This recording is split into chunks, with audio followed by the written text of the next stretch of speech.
감사합니다. 오늘 출애굽기 3장 11절 14절을 가지고 우리 그 정체성의 문제, 신자, 믿는 사람의 정체성의 문제에 대해서 한번 또 좀 생각을 하겠습니다. 이 본문에 보면 모세가 내가 누군 줄 알고 이렇게 묻는 장면도 있고, 그들이 누군 줄 알고 라고 묻는 장면도 있고, 하나님이 누군 줄 알고 라고 묻는 장면도 있습니다. 자기, 사람들, 그리고 하나님, 이 누구신가, 그걸 아는 것, 이것이 신앙에 서고 앉고 전진하고 머물고 신앙이 어떤 면에서 단단히 일어나고 또 흩어지는 그런 문제에 굉장히 아주 중요하기 때문에 우리가 한번 모세가 가지고 있었던 자기 자신을 누구라고 생각했는지, 사람들을 누구라고 생각했는지, 그리고 하나님을 어떤 분이라고 생각했는지를 살펴봄으로써 우리 좀 은혜 받고 또 기도의 제목을 얻고 우리 스스로와 우리 삶의 정황에 그렇게 적용하는 은혜로운 시간 갖기를 바랍니다. 먼저 모세가 하나님께 말씀합니다. 하나님이 모세에게 너를 지도자로 내세워서 내가 이스라엘 백성들을 해방하고 그 해방한 백성들이 오로지 나에게 속해서 나만을 경배하는 그런 백성으로 만들겠다라고 말씀하셨습니다. 모세가 굉장히 이 영광스러운 초대를 받고 감사합니다 이러기는커녕 펄쩍 뛰면서 하나님, 내가 누군 줄 알고 지금 그런 말을 하냐고 하나님께 반문합니다. 모세가 생각한 모세는 누구였습니까? 모세가 자기를 누구라고 생각하기에 하나님이 너를 앞세워서 너를 보내서 내 백성들을 해방하겠다라고 하시니까 펄쩍 뛰면서 되지도 않을 말이다, 하나님 어떻게 그런 말씀을 하나 하고 반문했는데, 모세는 그러면 자기를 누구라고 생각했기에 이런 말을 하나님께 했겠습니까? 크게 제가 볼 때는 두 가지입니다. 하나는 이집트의 지명 수배자고, 하나는 힘이 다 빠져서 겨우 지팡이 하나 달랑 들고 왔다 갔다 거리고 있는 미디안의 늙은 목동 아저씨입니다. 이 이집트의 지명 수배자라고 하는 것과 또 미디안 광야의 목동이라고 하는 이 모세가 자기 자신에 관해서 지금 생각하고 있는 두 기준, 이게 참 좀 묘한 것이라고 생각합니다. 뭐냐면 이 이집트의 지명 수배자로 살았을 때, 그렇게 됐을 때 모세는 굉장히 무모하고 에너지가 넘치는 사람이었습니다.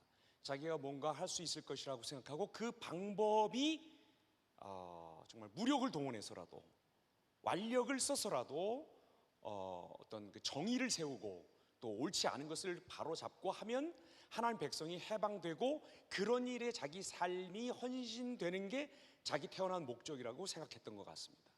그런데 그게 수포로 돌아가고, 그래서 모세의 지금 의식을 굉장히 강하게 누르고 있는 것 중에 하나는 지명수배자, 살인 지명수배자. 그리고 지금 현실에서는 뭡니까?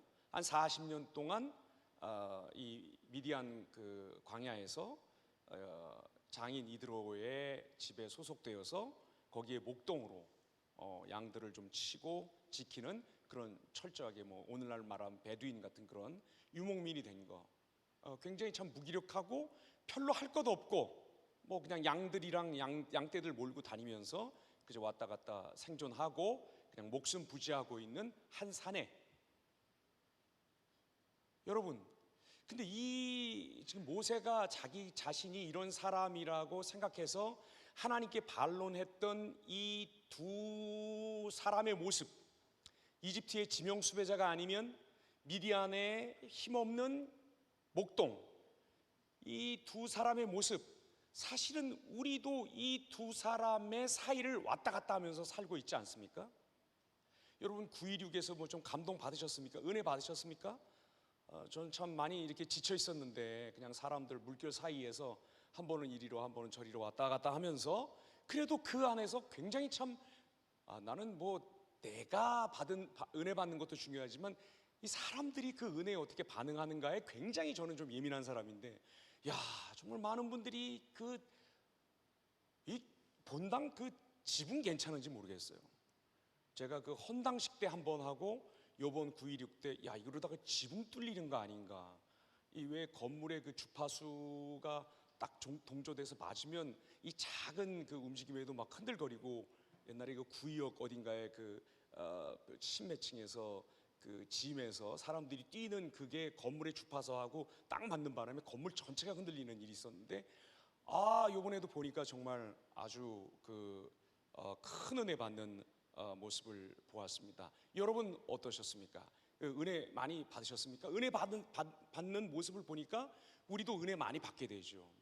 이게 은혜 조금 받으면 우리가 굉장히 이렇게 좀 뭐랄까 좀 하나님 잘 믿어야 되겠구나, 좀 이렇게 회개하고 이제 하나님께 좀 돌아가고 내가 좀 큐티도 하고 뭐도 하고 내가 좀 이렇게 좀 해야 되겠구나 하다가 그 다음에 조금 그런 것을 통해서, 그런 은혜의 계기를 통해서 우리가 조금 선다고 서면, 조금 걷는다고 걸으면 또 금방 또 우리에게서 나오는 아주 그냥 우리 본성의 그냥 닦아서 달라붙어 있는 그 산만함과 그 집중하지 못하는 것과 뭐 진짜 별것 아닌데 그런 것 갖고 일희일비하는 것과 참 그런 것들이 우리도 모르는 사이에 그게 또 나온단 말입니다. 그러면 한번 조금 뭐가 잘 되면 굉장히 기고만장해가지고 그냥 다른 사람들 다 발밑으로 보고, 저것들이 퀴티나 하고 다니나, 저거 기도나 안 하죠 사람들이, 저 뭐 알고들 저렇게 교회 나오는 거야? 그런 마음이 한번 들었다가 또 조금 내가 발에 걸려 넘어지고 하면 정말 지옥문 근처를 배회하면서 그냥 마음으로 그냥 그 절망의 좌절에 빠져가지고, 하나님이고 뭐고 다 귀찮고 사람들이 말 거는 거 싫고 뭐 다 그냥 외면하고 싶고 숨고 싶고, 이 두 기둥 사이를 왔다 갔다 하고 있는 우리 모습하고 별로 다르지 않는 사람이 모세였다는 것입니다. 한때는 이집트에 잘 나가는 왕자였고, 지금은 지명수배자고, 지금은 또 아무 힘도 없는 그저 양들을 데리고 왔다 갔다 할 뿐인 목동, 이 두 정체성 사이에서 오가고 있는 이 한 산에, 이게 바로 우리의 모습이 아닌가 하는 생각이 듭니다. 이 모세가 하나님께, 아니 하나님, 내가 누군 줄 알고 나를 보낸다고 지금 난리를 치십니까? 이렇게 하나님께 물었을 때 하나님께서 너 잘 알아, 내가 너 그때 뭐 그 물에 빠졌던 애, 저 갈대 상자 그 방주에 들어갔던 애, 너 모세. 하나님께서는 그런 객관적인 외형적인 정보를 모세에게 주지 않으셨습니다. 내가 누군 줄 알고 그렇게 말했을 때, 모세가 그렇게 하나님께 반론했을 때 너 누구지? 라고 말씀하지 않으셨습니다. 왜? 그런 말들은 하등에 쓸데없는 말이기 때문입니다. 여러분 지금 헤매고 있는데 하나님 내가 누군 줄 알고 나를 사랑한다 그러십니까? 너? 뭐 김성웅, 그게 많이 들어오겠습니까? 요즘 아주 귀찮아 죽겠네 진짜. 사람들 자꾸 말 거는 것도 싫고 뭐 인사 건네는 것도 싫고 뭐 집이 어떠냐 그러는 것도 싫고 뭐 빨리 회복을 하라는 말은 더더욱 싫어. 지금 요 기간을 이용해서 지금 제가 얼마나 이걸 즐기고 있는데, 늘어져가지고 그냥 몰라, 다 귀찮아, 그냥 배째 막 이러면서 이러고 있는데, 자꾸 뭐 힘내라 그러고 와서 기도하자 그리고 네 말을 들어주겠다 그러고, 아무튼 진짜 그게 진짜 최악이었어요. 네 말을 들어주겠다 할 말이 없거든요 내가.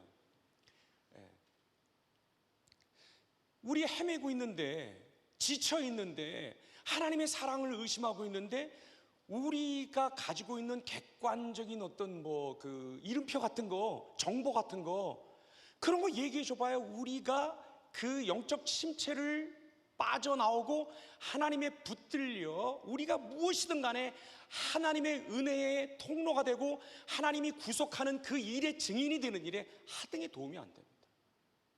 너 누구였다, 널 뭐 했다, 네가 누구다, 이런 말 하등의 소용이 없습니다. 아무짝에 쓸모가 없는 겁니다. 뭐 기도해라, 말씀을 더 읽어라, 은혜의 자리로 나와라, 뒷자리에 앉아있지 말고 앞으로 와라, 뭘 빠지지 말아라, 뭘 해봐라, 뭐 어디를 가봐라. 일체 쓸데없는 말입니다.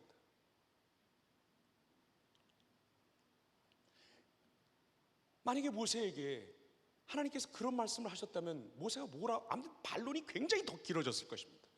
하나님이 모세에게 딱 한 말씀 하십니다. 내가 너와 함께 하겠다. 이 말만큼 우리를 새롭게 규정하고 정의하고 우리를 새롭게 창조해내는 말은 없습니다. 하나님이 함께 하겠다고 하는 말은 하나님이 그냥 그냥 네가 있고 내가 있는 거지, 근데 같이 있어 보자, 이런 뜻이 아닙니다.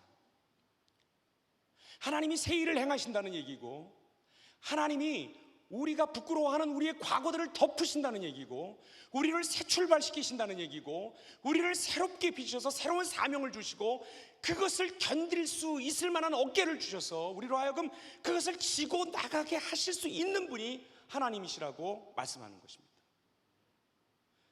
지난 시간에도 말씀드렸지만 우리가 우리 누군지 몰라요. 우리의 어떤 면을 우리라고 말하겠습니까? 잘못한 나? 잘못한 것을 반성하고 있는 나? 기도하고 있는 나? 혹은 기도한 후에 다시 넘어지는 나? 뭐가 진짜 납니까? 우리는 모릅니다. 우리 밖에서 우리가 누구라고 하는 절대적인 기준이 들어와야지 우리가 누구라고 하는 것을 비로소 그때야 이야기하기 시작할 수 있는데, 그게 바로 하나님의 임재고 하나님이 함께 해주신다는 약속입니다. 너는 모세고 너는 태어난 지 3달 만에 물 위에 버려졌는데 너 그때 죽을 뻔한 거 내가 건져줬고, 너 이렇게 40년 동안 이렇게 하다가 내가 특별한 뜻이 있어서 너를 어떻게 했고, 이런 얘기들 소용없습니다. 아무런 도움이 안 되고 아무짝에 쓸모가 없습니다. 한마디, 하나님이 지금부터, 이제부터 함께 하신다는 것입니다. 우리의 과거가 어떻든, 우리가 무슨 실수를 하고 무슨 실패를 하고 힘을 얼마나 낭비했으며 얼마나 허랑방탕한 삶을 살았나, 하등의 중요한 문제가 아닙니다. 지금 이 시간에 하나님께서 내가 너와 함께 있겠다, 하나님 내가 누군 줄 알고 할 때 내가 너와 함께 하겠다 하시는 말씀을 듣고 이 자리로부터 일어나 전진하는 여러분 되시기를 바랍니다. 사람이 아무리 밖에서 좋은 걸 줘도 내가 누구인지 모르면 아무리 돈이 억만금이 있던 수천만 달러가 있던 그거 하등에 쓸모없습니다. 그 사람의 삶을 새롭게 만들지도 못하고 새로운 차원으로 이끌어 들어가지도 못합니다. 복권 당첨된 사람들, 이 로또 맞은 사람들 보면 여러분 잘 알 겁니다. 내가 누구인가, 특별히 하나님이 나를 어떻게 하겠다고 말씀하신 그 약속의 대상이 된 내가 누구인가, 여기로부터 출발하시기를 바랍니다. 모세가 또 이제 이렇게 말씀합니다. 13절, 모세가 하나님께 이르되 내가 이스라엘 자손에게 가서 이르기를 너희의 조상의 하나님이 나를 너희에게 보내셨다 하면 그들이 내게 묻기를 그의 이름이 무엇이냐 하리니 내가 무엇이라고 그들에게 말하리이까. 이게 나도 몰라. 그러는데 나를 보내셔서 해방시키겠다고 하는 그 사람에 대해서도 몰라요. 아니, 그 사람들을 모르면서도 모세가 지금 엄청나게 의식하고 있는 거예요. 사람 눈치를 보고 있는 거예요. 내가 가서 이 사람들을 해방시킨다고 하는데, 이 사람들을 위한다고 하는데, 이 구원의 전령이 돼서 메신저가 돼서 그들에게로 보내신다고 하는데 그들이 누구냐는 거예요. 그들이 나의 무엇을 보고, 내게 나타나는 그 무엇을 보고 나를 따르며 내가 전하는 전가를 하나님의 메시지라고 듣고 따르겠느냐 하는 이 또 이스라엘 백성의 정체에 대해서 모세가 하나님께 여쭙습니다. 그 사람들은 누굽니까? 그 사람들에게 하나님을 어떻게 알려야 하는 것입니까? 그 사람들이 누군데 나를 따르겠습니까? 라고 지금 묻고 있는 것하고 똑같습니다. 근데 여기 아주 재밌는 이야기들이 나오죠. 그 사람들에게로 가면 그들이 자기에게 누구한테서 보냄을 받았느냐, 그 보냄을 받은 너를 보낸 그 샌더, 너를 보낸 분의 이름이 뭐냐라고 물을 거라고 얘기를 합니다. 이게 오늘날 우리처럼 십자가에 달리신 예수 그리스도를 통해서 하나님의 그 창조주이시며 구원자이시며 심판주이신 하나님의 그 면모를 풍성하게 알고 배우고 깨닫고 그것을 현실 생활 속에서 맛보아 나가고 있는 우리에게는 얼토당토하는 얘기인데, 여러분 이게 지금 약 4천 몇백 년 전의 이야기란 말입니다. 그렇죠? BC 한 1400년 전의 이야기니까, 1400년, 1200년 요 사이의 이야기니까요. 굉장히 오래전의 얘기예요 이게. 자, 그러면 그때 사람들이 보편적으로, 일반적으로 사람들이 신에 대해서 생각했던 생각을 생각해 보십시오. 생각했던 생각을 생각해 보라. 말이 좀 막 그러고. 신을 어떻게 생각했을까요? 이 당시 사람들은 전부 다 신교를 믿던 사람들입니다. 그래서 모세가 가서 내가 보냄을 받아온 사람인데 너희를 구원하래, 너희를 구원하시겠대 라고 말하면 사실은 그 신의 이름이 굉장히 중요했던 시기란 말입니다. 뭐 오래 갈 거 더 있어요? 우리도 한 5, 60년, 6, 70년 전만 해도 이 한국 땅에서, 자, 바다는 누가 다스립니까? 여왕님이 다스리는 거죠. 산에 가면 어떤 신이 있습니까? 산신령님이 있죠. 지옥에는 누가 계시다. 지옥에는 누가 있습니까? 염라대왕이 있죠. 하늘에는 누가 있습니까? 옥황상제가 있죠. 이거 뭐 이렇게 나만 이렇게 뭐 다종교 다문화 뭐 이러고 여러분은 그냥 태어나자마자 그냥 세례받으시고 순수하게 오롯이 하나님에게만 할례받아 속한 분들이고, 나만 이렇게 무슨 종교 간의 대화를 이렇게 주장하고 그러는 사람인 것 같아요. 심지어 화장실 관장하는 신도 있었고, 우리 옛날에 부엌을 주장하는 신도 있었고, 불시의 신도 있었잖아요. 다 아시죠? 그러니까 이런 상황에서는 모세를 보낸 하나님의 이름을 아는 것이 굉장히 중요하단 말이에요. 그 이름을 통해서 하나님이 알려지는 것이 중요하기 때문에 이름을 묻는 것은 이해가 가는 일인데 문제는 뭐냐면, 모세가 이 사람들을 묘사할 때 쓴 말, 조상의 하나님이라고 말한 것으로 보면 이스라엘 백성들이 하나님을 안 믿은 것은 아니었으나 하나님을 확실하게 알고 믿은 것은 아니었던 것을 알 수 있어요. 하나님의 이름을 아직 몰라요, 이 사람들이.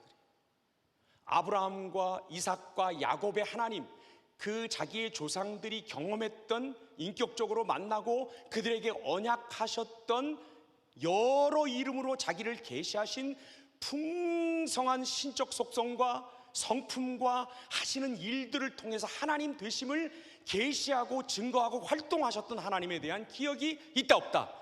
거의 없는 사람들을 상대해야 된다는 걸 알 수가 있어요. 이스라엘 백성들이 왜 그렇게 됐을까요? 400년 동안 노예 살면서 뭘 봤을까요? 이집트 사람들이 숭배하는 다신교. 근데 이 다신교가 굉장히 어떻게 보면 매력이 있단 말이에요. 왜 매력이 있느냐? 제가 전도 좀 하겠습니다, 여러분에게. 자, 우리는 저처럼 화재를 당해도 여호와 하나님, 저 캐리어를 그 공항에서 잃어버려도 하나님, 여호와 하나님, 결혼 문제도 여호와 하나님, 또 무슨 승진 회사에서 뭐 괴롭히는 사람, 뭐 가스라이팅 하는 사람, 이런 사람들을 어떻게 좀 구해달라고 할 때도 누구 이름을 부르면서 기도합니까? 여호와 하나님 하나밖에 없어요. 근데 이게 어떤 때는 우리에게 상당히 좀 와 닿지 않게 느껴질 때가 있다는 거예요. 바다를 항해할 때는 바다신의 이름을 부르면서 기도하면 혹시 바다신이 나를 잘 보호해 주지 않을까 하는 게 우리의 인지상정, 타락한 인간의 상정이란 말이에요. 그러니까 농경에 관해서는 바알에게 빌고, 풍요 다산에 관해서는 아세라에게 빌고, 이게 비가 오려면 천둥 번개가 먼저 치니까 그 신에게 빌고, 바다에 갈 때는 포세이돈에게 빌고, 뭐에게 빌고, 묘에게 빌고, 이렇게 빌어야지 그때그때 내 필요에 따라서 아니 우리 뭐 멀리 갈 것도 없잖아요. 기도 제목 상세하게 해야 우리 기도가 좀 응답될 것 같은 그런 마음을 지금도 우리도 갖고 있는데, 사시고 참되신 오직 한 분이신 하나님을 믿은 지금도 우리가 그런 생각을 가지고 있는데, 이때 사람들은 오죽했겠냐는 거예요. 그 다신교가 막 찬란해. 애를 위한 기도는 이걸로 하고, 생명을 위한 기도는, 치유의 기도는 이거, 죽은 사람들을 위한 기도는 이런 거, 막 그런 신들을 막 부르면서 기도하고 거기다 빌고 하는데, 얼마나 그 빨아들이는 힘이 강력했겠냐는 거예요. 그리고 이 이집트가 지금부터 한 5,000년을 건재하고 있는 나라잖아요. 어마어마하잖아요. 그 왕조를 이름을 외우는 것도 불가능하잖아요. 뭐 제1왕조, 상왕조, 하왕조 이렇게 구분하는 것도 힘든 오랜 유구한 역사를 가지고 있고, 막강한 진짜 군사력과 그런 잉여 생산을 가지고 있는 그런 나라의 노예로 살고 있는 사람들이 한 400년 살다 보니까 아브라함을 부르시고 이삭에게 그 언약을 리컨포메이션 해주시고, 야곱으로 하여금 가장 좋은, 소위 번성하기 가장 좋은 환경 속에서, 이집트 강국 그 속에서 이 별거 안 됐던 유목민들이 갑자기 확 불어나, 민족 단위로 불어나게 하는 그 일을 행하신 하나님을 잊어버리고 있었다고 하는 것을 우리가 알 수가 있습니다. 이름을 잘 몰라. 그 말은 무슨 말입니까? 하나님을 잘 몰라, 이 백성들이. 그리고 이게 앞으로 출애굽을 해서 광야를 지나 가나안 땅으로 들어간 이후에도 가장 큰 문제가 되는 게 이거예요. 하나님을 잘 모른다는 거예요. 너무 이교의 영향을 세게 받았다는 거예요. 그동안 이거를 광야 생활하면서 다 닦아내고 다 잘라내고 들어갔어야 되는데 그러지 못했어요. 꼬리를 같이 갖고 들어가면서, 여러분 우리 사사기에서 배운 것처럼, 묵상한 것처럼 여러 가지 문제들이 발생을 했다는 걸 알 수 있습니다. 이것도 혹시 우리 모습이 아닌지 모르겠어요. 바쁨의 신, 승진의 신, 돈 신, 주식 신, 또 뭐 많잖아요. 아니 뭐 결혼을 뭐 한 사람, 아니 안에서 하려고 하는 사람만 문제는 아니지만, 해서 있는 사람도 문제지만, 하나님 중심으로 살지 않는다면 많잖아요. 우리가 하나님하고 따로 떼어서 그것만 좀 강력하게 해결하는 무엇이 있으면 그거를 좀 해결한 후에 그 뒷문제들을, 그런 것들은 좀 하나님께 갖고 와서 내가 좀 상담을 받든 좀 똑바로 살든 뭐 하면 어떨까 하는 유혹을 우리도 받지 않습니다.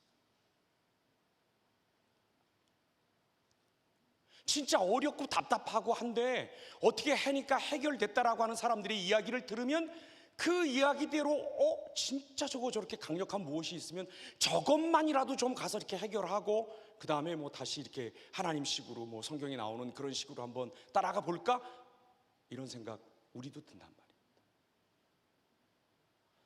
사시고 참되시고 오로지 하나이신 한 분이신 하나님, 이 하나님이 누구신지 잘 모르기 때문에 이 하나님에 대한 희미한 생각, 조상의 하나님 정도로 섬기고 있는 이 희미한 생각이 앞으로 내내 이스라엘 백성의 걸어가는 길, 생활의 모습, 이 사람들이 당면한 모든 국제적인 문제, 외교 문제, 뭐 이런 전쟁 문제, 이런 모든 문제에 아주 어마어마한 쓴뿌리가 되는데, 혹시 우리도 이런 쓴뿌리들을 갖고 하나님에 대한 예수 그리스도를 통한 그 풍성한 하나님의 모습, 하나님의 하나님 되심을 잘 모르고 안다 한들 생활 속에서는 놓치고 다른 것을 쫓고 있다가, 우리의 편의에 따라서 우상숭배까지는 아니라 할지라도 혹시 이것만 딱 눈 감고 여기서 여기만 딱 띄워가지고 이것만 내가 알고 있는 무슨 다른 방법으로 해결한 후에 다시 이어서 신앙생활 해보면 어떨까, 이런 마음들 다 갖고 있는데, 이게 바로 이집트의 400년가량 노예 생활하면서 하나님의 이름조차를 잊어버린, 희미하게 알고 있는 이스라엘 백성의 문제가 아니었던가 하는 생각이 들고, 우리는 이 시간 앞으로 계속해서 하나님 말씀에 머물면서 기도하면서 하나님 되심을 굳세게 잘 붙들어 알고 그 하나님을 생활의 구석구석에서 맛보는 우리 모두가 되기를 바랍니다. 이제 마지막에 하나님이 누구신 줄 알고 하나님의 정체에 관한 문제가 나옵니다. 하나님이 모세에게 하나님의 이름을 계시하십니다. 희미하게 알고 있었던 거, 그저 추억과 역사에 기대서 조금 간직하고 있었던 그것의 실체를 하나님께서 말씀해 주십니다. 나는 스스로 있는 자다. 직역하면 나는 나다. 이에흐게, 에세르 이에흐라는 말인데, 스스로 있는 자라고 하는 게 무슨 뜻인가? 우리에게 이 말씀이, 하나님의 이름이 어떤 울림을 주나? 하나님이 스스로 계시다라고 하는 건 크게 네 가지 의미가 있습니다. 하나는 스스로 존재하신다는 것입니다. 우리는 스스로 존재하지 않습니다. 이 세상에 지어진 그 어떤 모든 것도 스스로 존재하지 않습니다. 다 메이커가 있어서 프로덕트로 나온 것입니다. 하나님은 어떤 것에도 의존하지 않으시고 스스로 계시는 분이십니다. 이런 뜻이 있습니다. 두 번째, 존재하는 모든 것들의 창조주이시고, 창조만 해놓고 손 딱 띄고 저기 뒤에 가서 뭐 잘 돌아가나 한번 가끔가다 내려가 봐야겠다 하시는 분이 아니라 그것들을 유지되게 하시는 분이시다 하는 뜻이 있습니다. 세 번째로, 하나님은 그 존재와 성품이 영원 불변하십니다. 따라서 지금 계신 그 모습과 다른 무엇이 되거나 되어가지 않으시는 분이십니다. 히브리서 13장 8절의 말씀으로 옮겨 얘기하면 어제나 오늘이 영원토록 동일한 분이 하나님이십니다. 그리고 하나님은 영원히 존재하십니다. 영원히 존재하는 것은 아무것도 없습니다. 하나님 외에는. 자, 말은 이렇게 했지만 사실 이게 뭔지 정확히 우리는 모릅니다. 말씀드렸죠? 우리가 남자끼리 만나서 악수하고 명함 주면서 인사하면 공통되는 것들은 소개할 필요가 없겠죠. 예, 저는 남자입니다. 저는 대한민국에 삽니다. 이런 얘기는 할 필요 없겠죠. 왜? 다 똑같으니까. 다른 것부터 얘기하겠죠. 제 이름은 누구고 저는 뭐 어느 회사를 대표하고 있습니다. 이렇게 얘기하겠죠. 하나님이 스스로 있는 자다, 나는 존재다 라고 모세에게 말씀하셨다면, 하나님의 그 소개를 듣는 모세는 존재라는 얘기입니까? 존재가 아니라는 얘기입니까?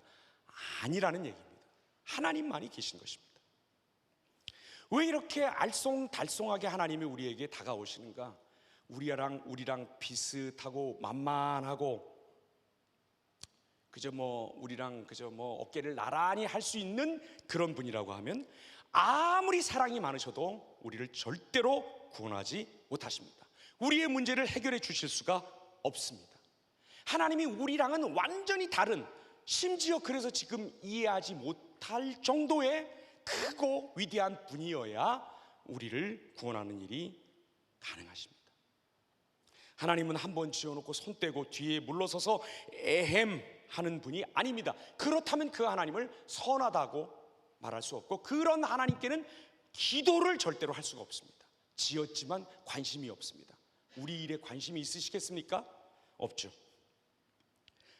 한번 지으시고 끝까지 그 지어진 것에 헌신하시고 거기에 함께 해주시는 하나님이 그런 분이라고 우리에게 말씀합니다. 어저께는 이런 기준으로 구원하고 오늘은 저렇게 다스리고, 오늘 담임 목사님 그 설교에도 참 은혜 받았는데, 많은 사람들이 오해합니다.